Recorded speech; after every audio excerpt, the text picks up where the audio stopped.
Augmented reality has seen significant developments over the past 10 years. But firstly, what is augmented reality? Augmented reality is a concept separate from virtual reality.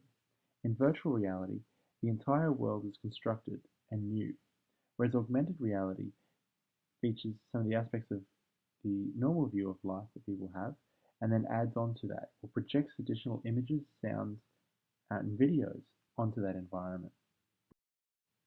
When we look at the Gartner hype cycle, we can see that in 2005, that augmented reality was positioned on the upward slope of the technology trigger. It had not reached its peak of inflated expectations. When we compare that with the 2015 Gartner hype cycle, we can see that it has reached its peak and is now towards the bottom of the trough in disillusionment and is slowly moving towards the slope of enlightenment. Over the past 12 months particularly, we see significant evidence that this technology is moving to its next stage. Over the past decade, there has been tangible progress for augmented reality products.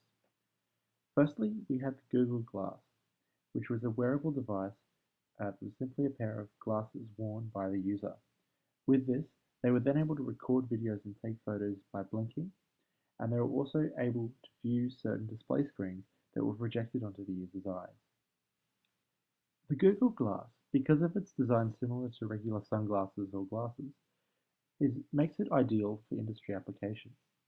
For mechanics who are using their hands, or engineers, or even surgeons, if they're able to access information wirelessly and without the use of their hands or by voice controls, this adds significant value. And although the Google Glass was unsuccessful when it came to market for a shelf price of around $1,500, Google is funding further development of this product, and we can expect it to emerge for commercial applications in the future. A second key augmented reality technology is the Microsoft HoloLens, which, by being a more larger headset, is not as mobile, but on the other hand, it does offer greater capabilities and 3D imaging projection.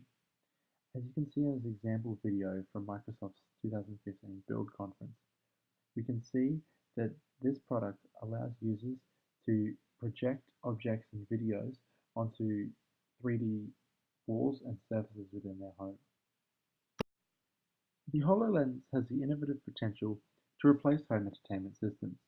With a greater number of people using online streaming services such as Netflix, a HoloLens head device could then allow people to act as a TV or computer screen wherever people are in a house, and they're able to use it to travel with them as they move around.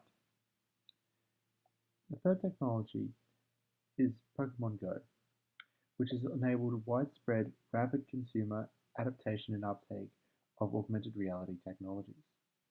To use this product, all consumers have to do is download an app onto their smartphone, and thanks to the ubiquity of such a device, the uptake of this product has been considerably high.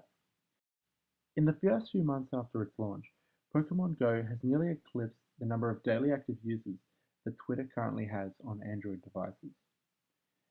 Significant user uptake was due to the already recognizable brand of Pokemon, and the app simply enabled people to walk around using their mapping technology to then capture Pokemon, and through the use of the camera as well as the augmented reality's functions, served to provide a great experience for the players.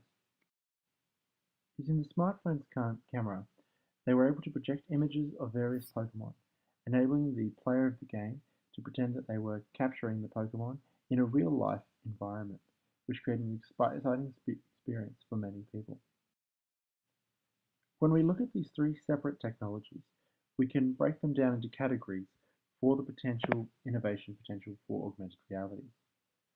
For the Google Glass and for lightweight, easy-to-wear products, we can see them in commercial applications, where people need to be moving around performing tasks while also wearing the device. The Microsoft HoloLens and other virtual reality devices are typically going to be worn by people within the home environment. This means that they'll primarily be used for gaming purposes or for entertainment purposes, such as surfing the internet and watching television programs. The Pokemon Go represents augmented reality on a mobile smartphone device. For these devices, The technology will be typically the low end compared to the more involved and sophisticated technologies of the other two devices.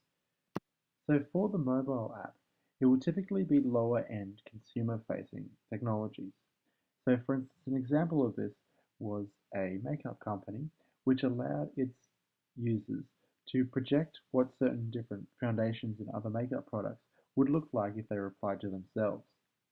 Typically, we'll see companies like IKEA, imagining what furniture would look like within your home setting, and other examples such as this, where the focus is on providing the consumers with a an experience. And so the type of hardware that is used by each technology will determine the level of augmentation and complexity that the technologies embody. So in conclusion, although augmented reality hasn't reached all of the hype that it would have expected, it has made significant progress over the past 10 years and will continue to do so in the future most likely.